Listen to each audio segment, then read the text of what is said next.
ఇప్పుడు మీ జుట్టు రాలడం పూర్తిగా తగ్గిపోతుంది. Prismos B fall cure miracle herbal hair oil తో. డాక్టర్ గారు, హార్ట్ హెల్దీగా మెయింటైన్ చేసుకోవాలంటే ఫిజికల్ యాక్టివిటీ చాలా ఇంపార్టెంట్ అని మీరు చెప్తూ ఉంటారు కదా. సో ఎవరైతే జిమ్ కానీ యోగా ఇలాంటి చేయలేని వాళ్ళు సింపుల్గా ఎలాంటి ఎక్సర్సైజ్ చేసుకుంటే మంచిదంటారు? ఎక్సర్సైజ్ గురించి నేను ఒక 2 మాటలు మాట్లాడతానండి. Exercise 2 types. 1 high intensity exercise, రెండవది moderate intensity exercise. High intensity exercise అంటే రన్నింగ్ అవన్నీ. సో అవి వారానికి 75 నుంచి 150 నిమిషాలు చేయాలి. మోడరేట్ ఇంటెన్సిటీ ఎక్సర్సైజు అంటే బ్రిస్క్ వాకింగ్, అది 300 to 400 మినిట్స్ చేయాలి. అంటే రోజుకు 45 నిమిషాలు కనీసము 5 రోజులు చేయాలి. దీనివలన ఏమి లాభాలు ఉన్నాయి? నంబర్ 1, దీనివలన గుండె జబ్బులు వచ్చే అవకాశము 32% తగ్గిపోతుంది.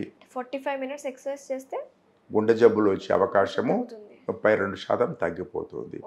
దానికి కారణాలు ఎందుకంటే 1 వెయిట్ మెయింటైన్ అవుతుంది, ఎల్డిఎల్ కొలెస్ట్రాల్ తగ్గుతుంది, మంచి కొలెస్ట్రాల్ హెచ్డిఎల్ కొలెస్ట్రాల్ పెరుగుతుంది, ట్రైగ్లిజరైడ్స్ తగ్గుతాయి, బరువు తగ్గుతుంది, షుగర్ కంట్రోల్ అవుతుంది.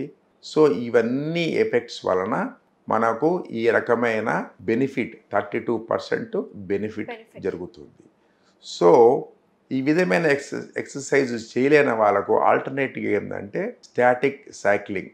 సపోజ్ మన ఇంట్లోనే సైకిల్ పెట్టేసి ఆ సైకిల్ కూర్చొని తొక్కడము అటువంటిది, లేక ఏదైనా మోకాల నొప్పులు ఉండే వాళ్ళు కూడా చిన్న స్లో వాకింగ్. సో ఏదో ఒక రూపంలో మన బాడీని always should keep on the move చేయడం వలన, అంటే 70 ఏళ్ళ వ్యక్తిని మనము బ్రిస్క్ వాక్ చేయమని చెప్పలేము, ఆయన ఏజ్కు తగిన వాకింగ్ చేస్తుండాలి. సో ఈ వాకింగ్ అనేది చాలా ఉపయోగకరమైన ఎక్సర్సైజ్. ఫిజికల్ యాక్టివిటీ అన్నది చాలా అత్యవసరమైన ఒక చర్య. దానివల్ల గుండె జబ్బులు రాకుండా అవకాశము చాలా మటుకు తగ్గించుకోవచ్చు.